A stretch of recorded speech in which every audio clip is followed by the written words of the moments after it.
नमस्कार। Last time हमने ये डिस्कस करा कि टीथ वाइटनिंग जो है वो इनामल को नुकसान नहीं पहुंचाती है।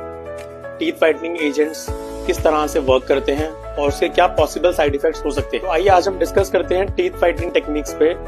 ये मेनली दो तरह की होती हैं, एक इन ऑफिस ब्लीचिंग और एक at home bleaching. In office whitening technique जो है वो डेंटल ऑफिस में परफॉर्म करी जाती है।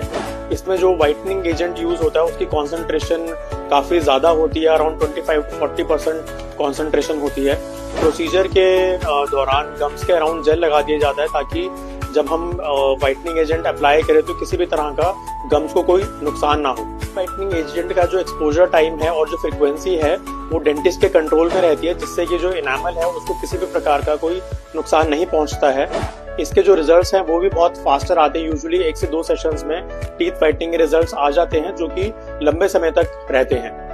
लेजर लाइट्स जो हैं वो वाइटनिंग एजेंट की एक्टिवेशन के लिए यूज करी जाती हैं और जो वाइटनिंग इफेक्ट आता है वो इसमें पेरोक्साइड प्रेजेंट होने की वजह से आता है। दूसरी एट होम वाइटनिंग टेक्निक है, इसमें टीथ का मेजरमेंट लेके कस्टमाइज्ड ट्रे बनाई जाती हैं और ये पेशेंट को घर में पहनने के लिए दे दी जाती हैं along with the teeth whitening agent, जिसमें जो पेरोक्साइड है उसकी कॉन्सेंट्रेशन काफी कम होती है, अराउंड 10 to 20% रहती है। क्योंकि जो ये ट्रेज हैं कस्टमाइज्ड होती हैं, डेंटल सुपरविजन में बनती हैं, तो ये गम्स को इरिटेट नहीं करती।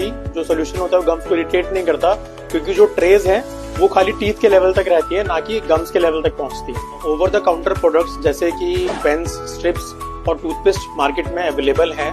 इनमें हालांकि जो कॉन्सेंट्रेशन पेरोक्साइड की होती है वो काफी कम होती है, बट जो स्ट्रिप्स हैं वो पूरी तरह से टूथ को कवर नहीं कर पाती, इसलिए जो रिजल्ट्स होते हैं वो बहुत पैची आते हैं।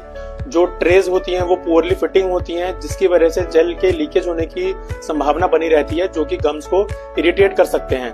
और क्योंकि कोई डेंटल सुपरविजन नहीं होती है तो ओवर यूज या मिस यूज की वजह से, लंबे समय तक यूज करने की वजह से दांतों में सेंसिटिविटी भी हो सकती है और ये इनामल को डैमेज भी कर सकती है। तो बॉटम लाइन ये है कि जो डेंटिस्ट सुपरवाइज्ड टेक्निक्स हैं, यानी कि इन ऑफिस टेक्निक और एट होम टेक्निक्स जो हैं वो सबसे ज्यादा सेफेस्ट और सबसे ज्यादा इफेक्टिव टेक्निक्स हैं। Over the counter whitening products भी सेफ हैं अगर बहुत कॉशियसली यूज करे जाएं। धन्यवाद।